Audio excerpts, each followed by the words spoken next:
Yo, what's going on? It's E. Jones, bottom to the top hoops. Like Elvis, we in the building. What's good, E? We back, man. It's NCAA tournament time coming to an end, going into the NBA playoffs. I want to get to this topic because this is a good one, and this is something that I think all of the student athletes and parents are going to benefit from. But before we do that, got to thank the sponsors. Who we got, L? Who we got up first? Big shout out to T-Mobile. T-Mobile, our title sponsor, for holding us down from pretty much day one. Yeah, big shout out to MMCC holding us down, making sure we make things happen. Big shout out to the world famous Harlem Wizards. And who else we got, L? Big shout out to Off the Grid. Yes, Off the Grid podcast. In the Legends Lounge. Huh? The Legends Lounge. Legends Lounge. Big shout out to Kev. Big shout out to Antonio. Lead by example, doing great things in the community. Man, go check that lounge out. Yes, sir. So look, man, Al, I've been getting a lot of feedback. So first of all, this NC, I know we talked about the portal before.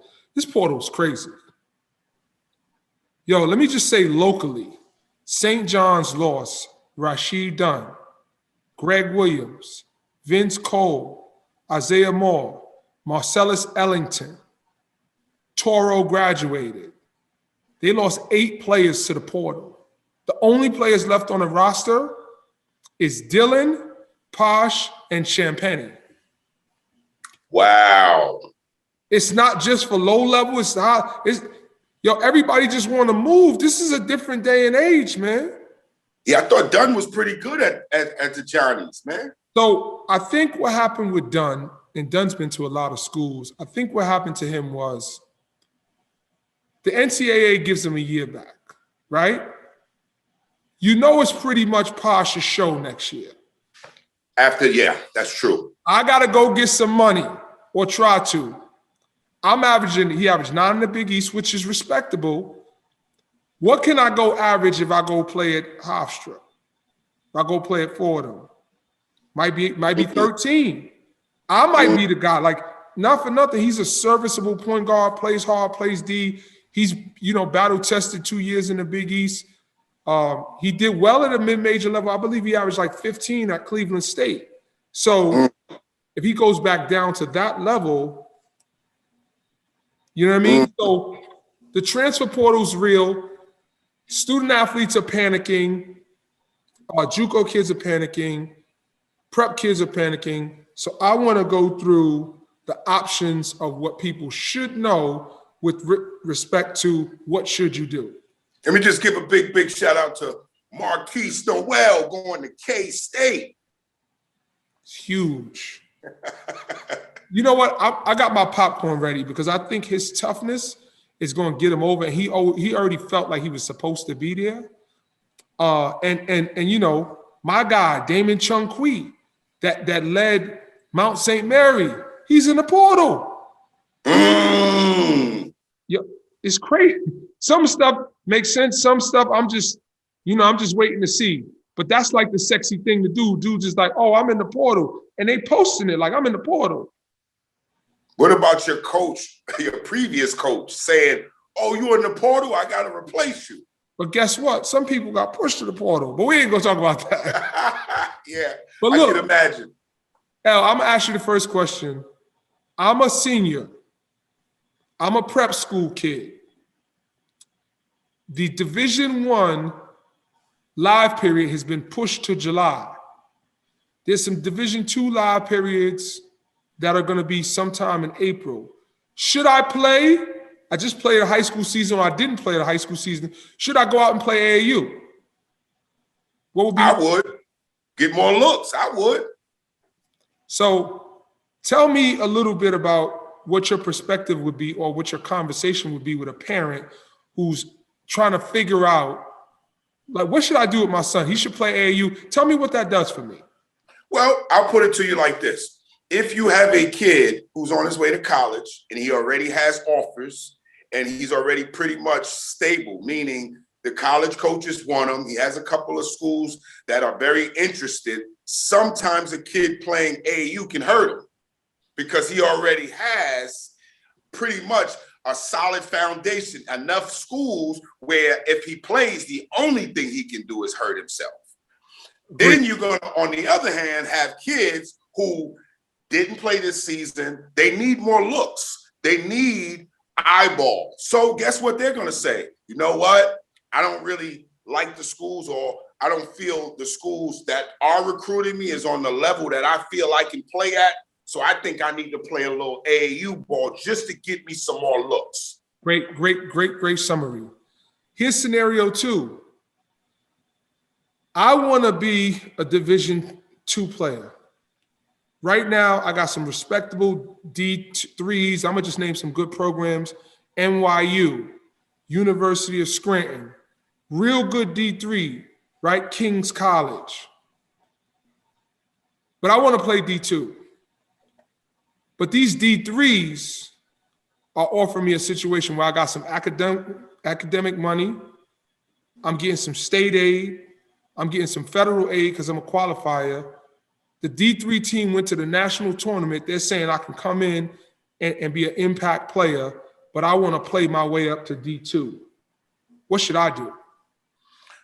It's like, it's almost like, you know, this is why kids need counsel. This is why they need people to help them with these decisions, because these decisions are life-changing decisions. Because even when you just threw it to me, E, it threw me in the ocean. I'm like, dang, you know, because maybe I would want the kid to play a little AAU ball because he might get a bigger school or more of a look.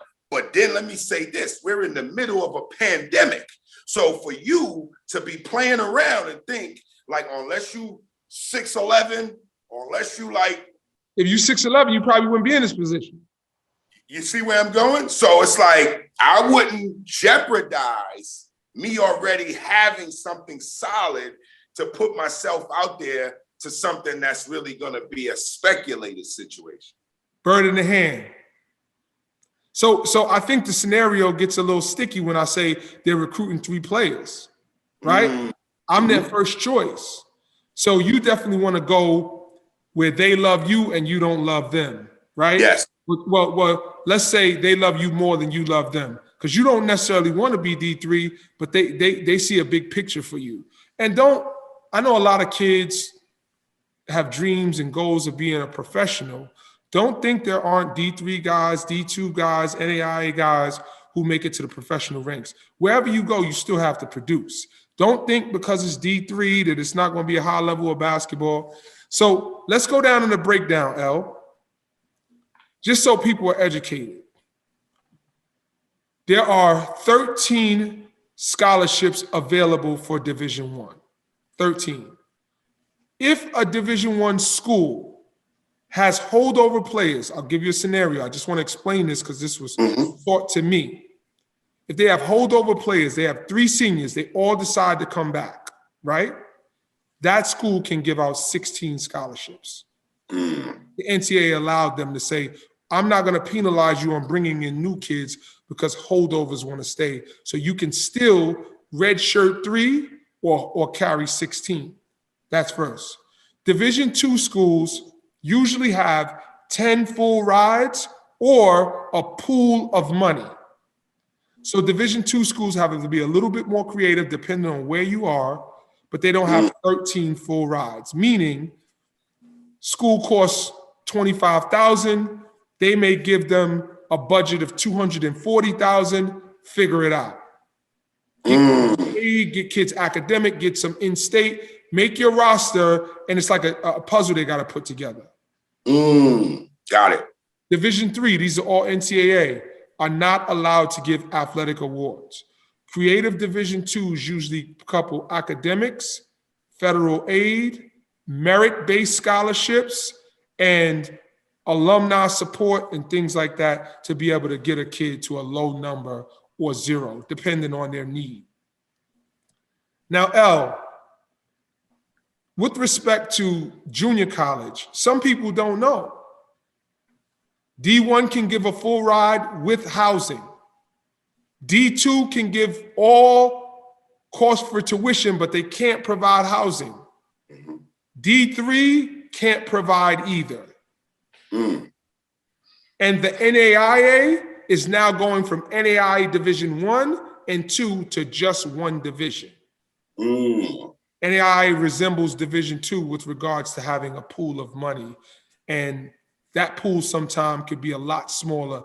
It could equal up to like 6 full rides, but you got to spread it out amongst 13 players.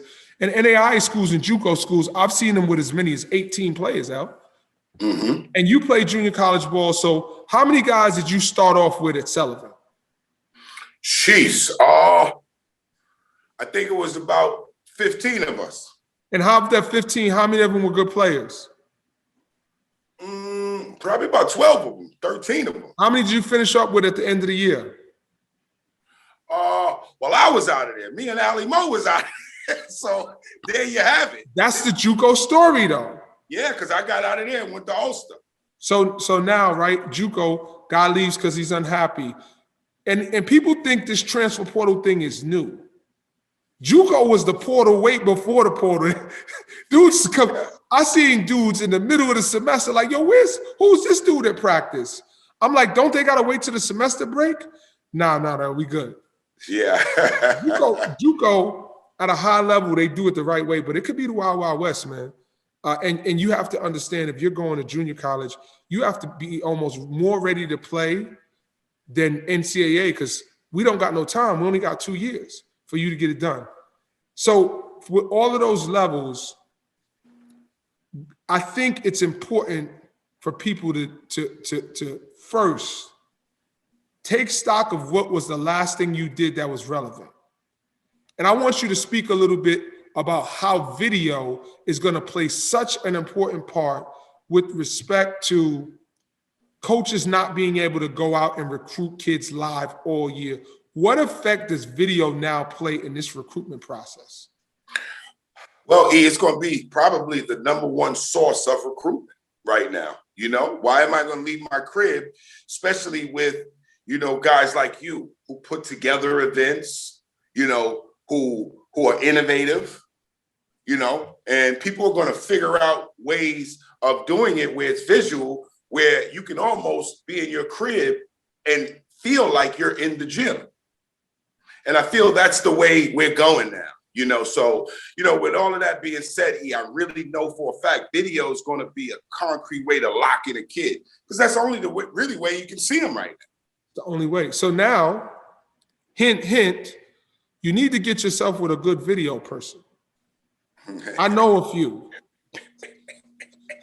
You need to go on Bottom to the Top Hoops and check out some of that content, right? So, yeah, it's a shameless plug. Yeah, we talk about the stuff we do. You know, the Black. I got a plug. Big shout out to my man Key Vision. Let's get it. Yeah.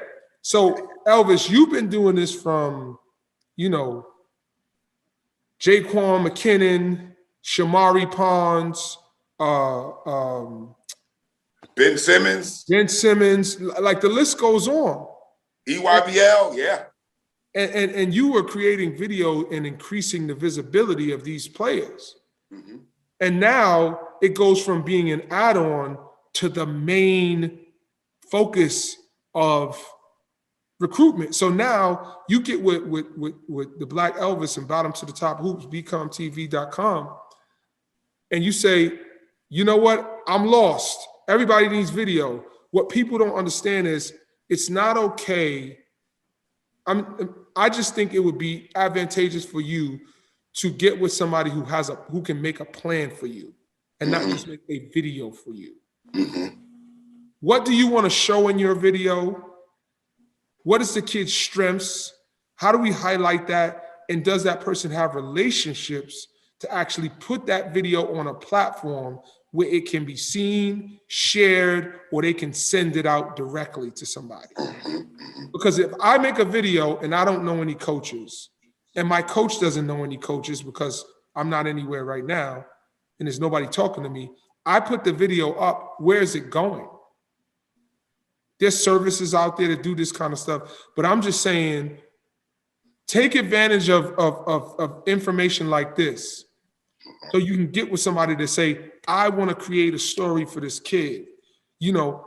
And if you didn't have a season, get some stuff of him working out or her working out.